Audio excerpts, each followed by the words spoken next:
let's give you a look what's going on here. So Mike is welding on, or TIG welded on, the new mounts.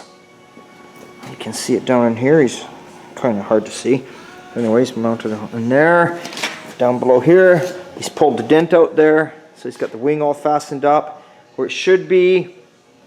So I'm working on the front. I can't work the camera and pull this, but you can see down here, this is where a little thing screws in for a tow hook.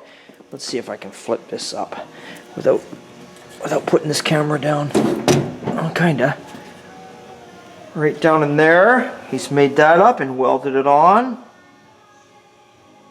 There you go. He's got it so it lines up perfectly. Every time he closes it, it lines up right down in there. The hole in the fiberglass. So did a beautiful job there. There we go. So that's what's going on there. The 72 GM. Chris and I went to town and got all the doors on it, got the fenders on it. They're staying on it now because they're in final primer. That'll all get blocked on the vehicle. The cowl will come back off, but you've got to put the cowl on. You put the cowl on to make sure you don't have to shim your fenders out, because the fenders can shim out where they bolt to the body. So you want to have nice lines between the cowl and the fender. So you put the cowl on, you line everything up. Next you put your hood on, you line all that up, because you may have to shim out the fenders between the rad support. We've left it loose, that's why you see a gap here, because we don't know until we stick the hood back on it tomorrow. We're going to see where the hood's going to line up. And then we fit everything there. Then the hood comes back off, the cowl comes off because that gets painted off the truck. But the fenders and the doors will stay on the truck. So that's what's going on there. So that's what's happening at the little GM. And then we come around into here. So last night Jared was over. I showed you guys a quick little video if you missed it. Sean was painting the white on the dash for the 58 Chevy. Now we're going to have to go out here because it's already dark out. We're working after hours here to keep up. So I got this just sitting in the lean-to, and I threw a light out here so you guys would see. This is the original forest green. I can't remember the paint code. Somebody asked me. Somebody wrote to me today. I think it's 1574 maybe. 1956. You look up Chevrolet trucks. Anyway, there's the white that Sean had done in there last night. And then the owner's doing white. You can't see it. It's masked off now, but he's doing white across here. So you got to have the white here. So Sean did the white in the base, and then Jared came in, masked the white up when it was dry. Then he sprayed all the green in base, and then you pull the masking off, then you clear coat it all. So there we go. It's hard to see the color out here. It changes. If we get out in the daylight, you'll see what it looks like. But he's got all the firewall painted, all the doors on the inside. So what's going to happen is, tomorrow Chris and I, hopefully, are going to bolt the cab down onto the frame. Then we're just going to leave it alone for the day still, let the paint harden up a bit more before we start putting all the inside together, get all the steering back in it, all that kind of stuff. And we'll leave the doors off it while Chris works on the inside, because it's easier to get everything in here. No doors in the way, you can go in and out. Once Chris is done underneath the dash, he's got everything in there that he wants to do, and he's finished in there. Then we'll put the doors on. So that's what's going on there. And now the Cuda, Sean here, he's out here somewhere hanging around with me. He's getting the satin black. He's getting the back end where the tail pan goes, or the tail lights are, I should say. He's getting that all ready to paint satin black tonight. And I was working on this with Chris again today, putting it together. There we go. There's the man. He's working away.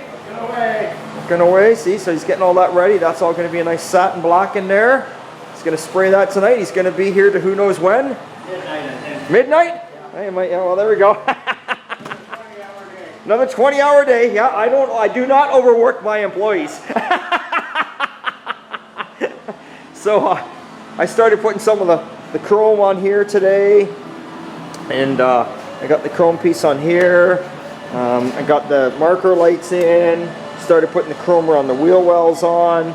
Chris has got we've got the little signals on the top. Chris has got the hood scoops in. He did the grill and started wiring in the headlights.